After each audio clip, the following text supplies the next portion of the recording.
Hi guys, स्वागत है आप सभी का मेरे यूट्यूब चैनल में। तो मेरा नाम है मोहिउद्दीन और मैं एक फार्मासिस्ट हूँ और मैं मास्टर इन फार्माकोलॉजी कर रहा हूँ। तो आज हम लोग इस वीडियो में बात करेंगे कि एक जो दवाई होती है जिसको हम यूज़ करते हैं किसी डिज़ीज़ को ठीक करने में, किसी बीमारी को ठीक करने में, जिसको हम यूज़ करते हैं, उसको खाते हैं, तो वो दवाई मार्केट में, वो दवाई जो मेडिकल पे आप लोग ख़रीदते हैं, वो कैसे वहाँ तक कैसे पहुँचती है। तो आज हम लोग उसी के बारे में बात करेंगे। तो चलिए वीडियो को स्टार्ट करते हैं। तो सबसे पहले हमें क्या करना पड़ता है? सबसे पहले हमें ये करना पड़ता है कि सबसे पहले होता है रिसर्च एंड डेवलपमेंट। जैसे मान लीजिए कि कोई बीमारी है, जैसे मान लीजिए कि यही कोविड ले लीजिए। कोविड एक बीमारी आई, पेंडेमिक आया। तो अब इसके लिए क्या होगा कि अब इसके लिए हमारे पास कोई दवा तो है नहीं। तो इसके लिए हमें क्या करना पड़ेगा? सबसे पहले हमें एक ऐसा मॉलिक्यूल ढूंढना पड़ेगा, एक ऐसा कंपाउंड जिसको हम मॉलिक्यूल, केमिस्ट्री की भाषा में मॉलिक्यूल बोलते हैं, और अगर आप फार्मेसी की भाषा में उसको ड्रग बोलते हैं।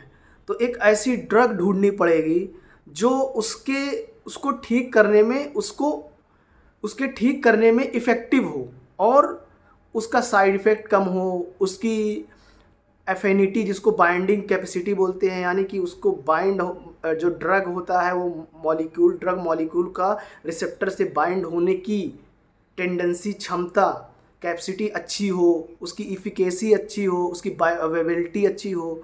तो ये सारी चीज़ें, टर्म्स जो है वो फार्मास्यूटिकल साइंस में यूज़ होती है। तो मैं आपको इसको अच्छे से एक्सप्लेन करके समझाऊंगा क्या होता है ये सब। नेक्स्ट वीडियो में या फिर इसी वीडियो में समझा दूंगा। तो सबसे पहले हमें करना पड़ता है रिसर्च एंड डेवलपमेंट। और रिसर्च एंड डेवलपमेंट एक बहुत बड़ा, एक वास्ट, अपने आप में ही एक बहुत बड़ा टॉपिक है। तो उसमें हम लोग मॉलिक्यूल को ढूंढते हैं और उस मॉलिक्यूल को ढूंढने के बाद उसकी स्क्रीनिंग करते हैं। उसकी स्क्रीनिंग करने के बाद अगर मुझे पता चल गया कि मान लो ये कोई एक मॉलिक्यूल है,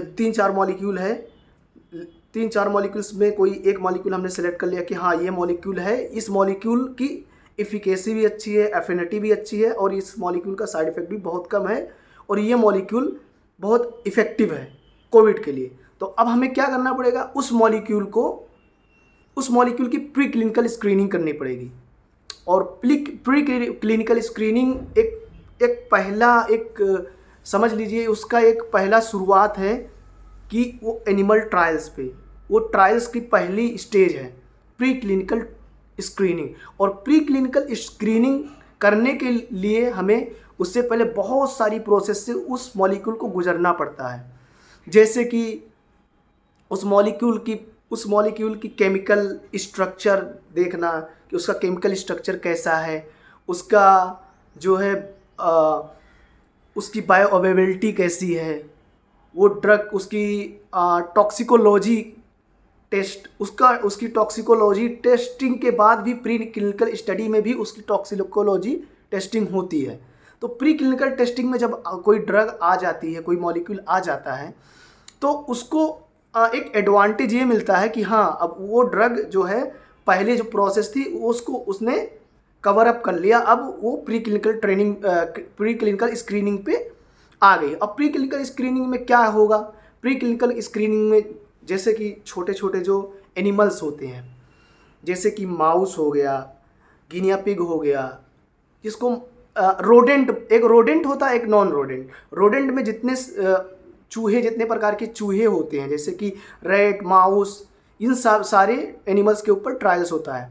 और नॉन रोडेंट में जो माउस के अलावा छोटे जानवर, जैसे गिनिया पिग हो गया, खरगोश हो गया, इन सब पे ट्रायल्स होता है।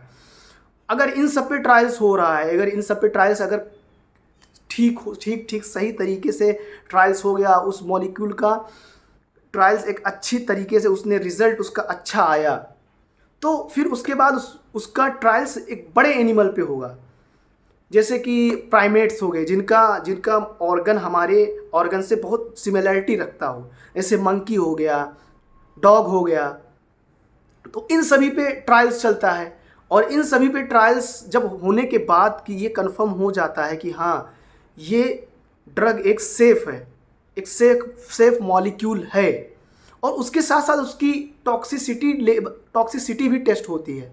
उसको भी प्री क्लिनिकल ट्रायल्स में उसकी टॉक्सिकोलॉजी, एक उसका अलग ब्रांच होता है टॉक्सिकोलॉजी, उसकी टॉक्सिसिटी टेस्ट होती है कि हाँ, जैसे मान लीजिए मैंने कोई दवा खाई, तो ये दवा खाने के बाद हमारे बॉडी में कहीं कैंसर तो नहीं हो जाएगा इससे, या फिर कहीं किडनी तो फेल्योर नहीं हो जाएगी, या फिर कहीं कहीं हार्ट अटैक आने का चांसेस तो नहीं। जैसे कि ये जो कोविशील्ड वैक्सीन का ये साइड इफ़ेक्ट ये आया है कि हाँ, इससे हार्ट अटैक हो सकता है, एक चांसेस है, तो इसका साइड इफ़ेक्ट निकल कर आया है। तो ये जो इसकी जो टेस्टिंग होती है टॉक्सिकोलॉजी स्टडीज़ में होती है। उसके बाद अगर ये सारे एनिमल्स पे टेस्टिंग अच्छे से हुई, अगर इनका टेस्ट एकदम पॉजिटिव आया कि हाँ ये ड्रग एक इफ़ेक्टिव है, तो फिर उसके बाद हम उसको भेजते हैं क्लिनिकल ट्रायल्स में। और क्लिनिकल ट्रायल्स में होता है टेस्टिंग डायरेक्ट एनिमल के ऊपर नहीं, डायरेक्ट ह्यूमन के ऊपर।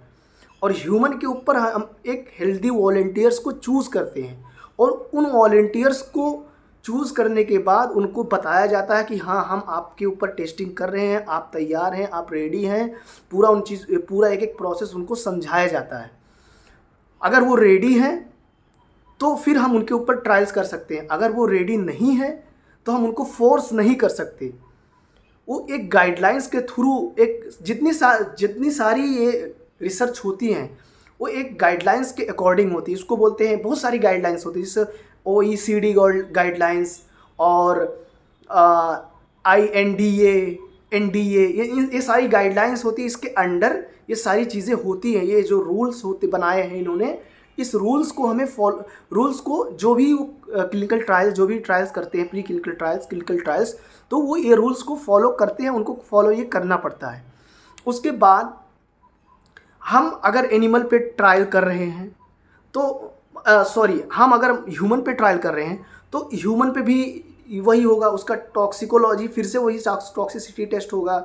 उसके बाद ह्यूमन को वॉलंटियर, जैसे एज ए वॉलंटियर चूज़ कर लिया, उसके बाद उनको एक ऐसी जगह पे रखा जाएगा, मतलब कि जिसको क्वारंटीन, जब कोविड आया था तो उसको क्वारंटीन में हम लोग रखते थे किसी को, तो उनको जस्ट लाइक ए क्वारंटीन की तरह हम उनको एक अच्छी जगह में स्पेस पे रखेंगे, और उनको एक इन्वायरमेंट प्रोवाइड करेंगे, और उनको प्रॉपर डोजिंग, और उसके साथ साथ हम उनको इन्वेस्टिगेटर कौन रहेगा, क्लिनिकल फार्मासिस्ट या फिर मेडिकल प्रैक्टिशनर, डॉक्टर, जैसे कोई MBBS किया हो, MD किया हो, ये सब, इन सब के अंडर हम लोग उसको ADR, जिसको बोलते हैं एडवर्स ड्रग रिएक्शन, तो ADR चेक करेंगे कि एडवर्स ड्रग रिएक्शन, उसका एडवर्स इफेक्ट क्या है। इफेक्ट तो किसी भी ड्रग्स को अगर हम किसी बॉडी में इंट्रोड्यूस कर रहे हैं तो उसका तो इफेक्ट तो होगा ही होगा, लेकिन उसके साथ साथ उसका साइड इफेक्ट होने का भी चांसेस है। तो हम उसको साइड इफेक्ट ही को चेक करने के लिए हमें ये सारी प्रोसेस करनी पड़ती हैं, और हर एक मॉलिक्यूल का अपना साइड इफेक्ट है। अगर हम 1 लीटर पानी पी रहे हैं तो कुछ नहीं होगा, लेकिन अगर हम 4 लीटर पानी पी लें तो क्या होगा, तो उसका भी साइड इफेक्ट है। हर एक चीज़ का साइड इफेक्ट है, ये समझ लीजिए आप।